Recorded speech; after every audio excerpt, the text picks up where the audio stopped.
वज़ीर आला उमर अब्दुल्ला ने आज कई अराकीन असम्बली से मुलाकात की और इन अवामी नुमाइंदों ने अपने अपने इलाकों के अहम मसाइल और तरक्याती मसाइल वज़ीर आला के सामने रखे। वज़ीर आला उमर अब्दुल्ला ने यकीन दिलाया कि अवाम से जुड़े हर मसले को संजीदगी से लिया जाएगा और तरक्की से मुतल्लिक़ तरजीहात को जल्द अज जल्द मुकम्मल किया जाएगा।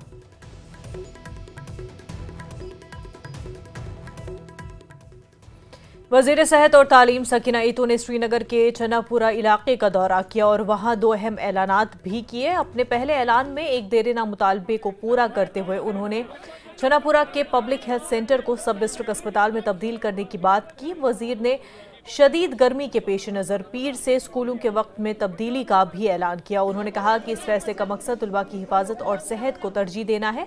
इस इक़दाम को मकामी लोगों ने भी सराहा।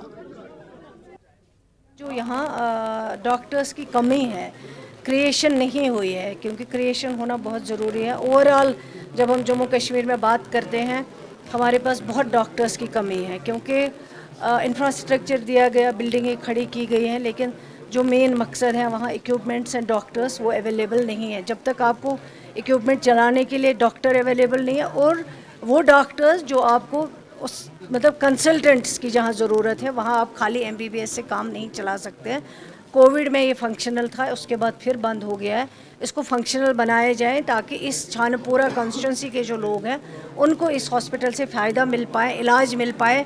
और जो क्रिएशन की बात है, डायरेक्टर साहब को मैंने कह दिया है, वो प्रोजेक्ट बनाएंगे और इंशाल्लाह हम कोशिश करेंगे कि जो यहाँ के लोगों के लिए अच्छा होगा उसको करने की ज़रूरत जो है वो इंशाल्लाह ज़रूर करेंगे। और ऑनरेबल चीफ मिनिस्टर साहब जो हमारे हैं, जब से सरकार बनी है तब से हमारी कोशिश है, चाहे वो हेल्थ सेक्टर हो, चाहे वो एजुकेशन सेक्टर हो, बाकी पावर सेक्टर हो, R&B सेक्टर हो, हम चाहते हैं जो लोगों ने परेशानियाँ झेली हैं, मुश्किलें देखी हैं, उन मुश्किलों का हम इजाला कर सकें। स्कूल का जो टाइम है, पहलगाम दहशतगर्द